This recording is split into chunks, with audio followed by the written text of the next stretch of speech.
మావా నిన్నైతే first time నడిచిన చెప్పులు లేకుండా. నాకైతే చెప్పులు లేకుండా నడవడం అస్సలు అలవాట్లేదు. ఒకసారి బ్యాక్గ్రౌండ్ లో చూడండి, ఆ కంకర్ చిప్స్ మీద నడిస్తే గుచ్చుకుంటున్నాయి, అయినా నడిచిన.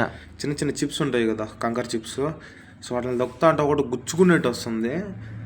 ఇంటికి వచ్చిన 10:06కి ఇంటికి వచ్చిన. ఇప్పుడు రూమ్కి వచ్చిన 10:06కి. ఇప్పుడు ఇంటికి పోయి రెడీ అయ్యేసి ఇక్కడ ఇప్పిన గుడ్లు ఇంట్లో పెట్టేసి మళ్ళీ కేఎఫ్ ఫ్యాషన్స్ది ఒక వీడియో తీయాలా, అది తీసేసి రావాలన్నమాట. సోర్స్ను కాల్ చేసి మీ ఇంటి దగ్గర నుంచి వస్తున్నారని చెప్పినాడు. సర్లే కేఫ్ దగ్గరికి వచ్చి ఇద్దరం కలిసి వెళ్దామని చెప్పాను. ఈ బట్టలు ఇంట్లో పెట్టి పోవాలి బయటికి. మనసులో అనుకున్నాం మావా, న్యూ ఇయర్ లో ఒక వీడియో 1 మిలియన్ కొట్టాలని చెప్పి. సో లాస్ట్ వీడియోస్ లో బెంగళూరులో తీసింది అయితే ఒక వీడియో రీచ్ అయింది 1 మిలియన్. మీరు చూస్తున్నారో లేదు తెలీదు. వీడియో క్లిప్ అయితే నేను యాడ్ చేయొచ్చు ఇక్కడ, కానీ నా ఐడియా ఓపెన్ చేసి మీరే చూడండి. ఇంకేమో విశేషాలు, ఆ సోర్స్ గాడు వచ్చేసాడు. తెలిసిన తమ్ముడిది అయితే బర్త్డే ఉంది. ఇంకా పిల్లోడికి డైరెక్ట్ గా విష్ చేసి పోవాలని చెప్పి వచ్చాము. ఇంటి దగ్గర బట్టలు పెట్టేసి కాలేజ్ దగ్గరికి అయితే బయలుదేరాము. బర్త్డే బాయ్ ఇతనే, హ్యాపీ బర్త్డే తమ్ముడు. ఇంకా ఆఫర్ వీడియో కూడా కంప్లీట్ చేసుకుని కేఫ్ కి బయలుదేరా. ఈసారి కేఎఫ్ ఫ్యాషన్స్ లో ఆఫర్ మామూలుగా లేదు మావా. వీడియో కోసం వెయిట్ చేయండి. కేఫ్ కి వెళ్ళే టైంలో ఆ కారోడు ఎంత ర్యాష్ డ్రైవ్ చేస్తున్నాడు. ఇలాంటి వాళ్ళు యాక్సిడెంట్లు జరిగేది. మీరైతే సేఫ్ గా ఉండండి మావా డ్రైవింగ్ చేసేటప్పుడు. మనం ఎంత కరెక్ట్ పోయినా వెనకాల నుంచి ఎవడు గుర్తాడో తెలియదు. సరే మావా, టేక్ కేర్.